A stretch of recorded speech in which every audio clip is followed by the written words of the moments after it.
20 জানুয়ারি 2025 দিনটিতে পাখির চোখ করেছে দুনিয়া।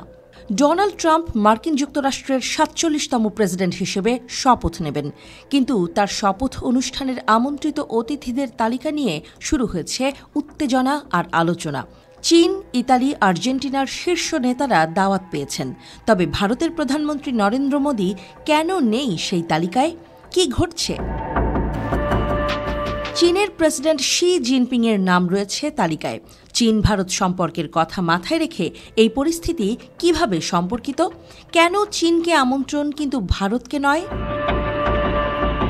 মার্কিন প্রেসিডেন্টের অভিষেক অনুষ্ঠানে ঐতিহ্যগত নিয়ম অনুযায়ী বিদেশি প্রেসিডেন্ট ও সরকার প্রধানদের আমন্ত্রণ জানানো হয় না, কিন্তু ট্রাম্প এই নীতি ভেঙে বেশ কয়েকজন কট্টর ডানপন্থী নেতা এবং জাতীয়তাবাদী রাজনীতিবিদকে আমন্ত্রণ জানিয়েছেন। এর মধ্যে রয়েছে ইতালির প্রধানমন্ত্রী জর্জিয়া মেলোনি এবং আর্জেন্টিনার প্রেসিডেন্ট জেভিয়ার মিলেই। তাদের মধ্যে মিলেই 1 মাস আগেই নিশ্চিত করেছেন তিনি উপস্থিত থাকবেন। তবে রাশিয়ার প্রেসিডেন্ট ভ্লাদিমির পুতিনের প্রশংসাকারী হাঙ্গেরির প্রেসিডেন্ট ভিক্টর অরবান শপথ অনুষ্ঠানে যাচ্ছেন না, যদিও অরবানকে আমন্ত্রণ জানানো হয়েছে। এত সব নামের মধ্যে একটি নাম ভীষণ গুরুত্বপূর্ণ, চীনের প্রেসিডেন্ট শি জিনপিং। ট্রাম্পের শপথ অনুষ্ঠানে তাকে আমন্ত্রণ জানানো হয়েছে, তবে প্রশ্ন উঠছে, চীনের প্রেসিডেন্টের উপস্থিতি কি একটি খোলাখুলি আলোচনার সূচনা হতে যাচ্ছে? ট্রাম্প নিজে বলেছেন তিনি চীনের সঙ্গে সম্পর্ক আরও ভালো করার চেষ্টা করবেন, কিন্তু চীনের প্রেসিডেন্ট শপথ অনুষ্ঠানে থাকছেন না বলেই জানা গেছে। চীনের নেতারা সাধারণত বিদেশে যাওয়ার জন্য বেশ কঠোর নিয়ম অনুসরণ করেন। এদিকে ভারতীয় প্রধানমন্ত্রী নরেন্দ্র মোদি শপথ অনুষ্ঠানে আমন্ত্রণ পাননি। এটা কি ভারতের সঙ্গে ট্রাম্পের সম্পর্কের কোনো সংকেত? ভারতীয় পররাষ্ট্র মন্ত্রণালয়ের মুখপাত্র এই বিষয়ে কিছু না বললেও এই বিষয়টি আন্তর্জাতিক সংবাদ মাধ্যমে ব্যাপকভাবে আলোচিত হচ্ছে।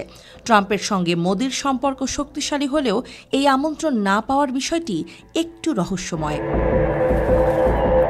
ভারতের পররাষ্ট্রমন্ত্রী সুব্রমানিয়াম জয়শঙ্কর জানিয়েছেন তিনি অনুষ্ঠানে উপস্থিত থাকবেন, তবে ভারতের প্রধানমন্ত্রীর আমন্ত্রণ না পাওয়ার বিষয়টি অনেকের জন্য বিস্ময়ের কারণ হয়ে দাঁড়িয়েছে। ইউরোপের কিছু কট্টর ডানপন্থী নেতারাও উপস্থিত থাকবেন ট্রাম্পের শপথ অনুষ্ঠানে। ব্রিটিশ রাজনীতিবিদ নাইজেল ফারাজ, ফ্রান্সের অভিবাসন বিরোধী নেতা জেমর এবং জার্মানির কট্টর ডানপন্থী নেতা অ্যালিস ভাইদেল সবাই উপস্থিত থাকবেন।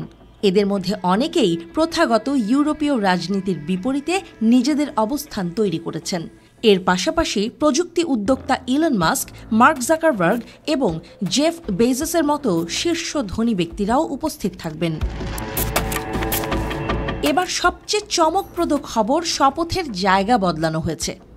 বরাবরের মতো ক্যাপিটাল বিল্ডিংয়ের উদ্যানে নয়, এবার ইনডোরে ক্যাপিটাল রোটান্ডায় শপথ হবে। কেন? শপথস্থল বদল প্রসঙ্গে ট্রাম্প বলেছেন ওয়াশিংটনে তীব্র ঠান্ডা পড়ার পূর্বাভাস রয়েছে, যা সত্যিই বিপজ্জনক। সে কারণেই এই সিদ্ধান্ত।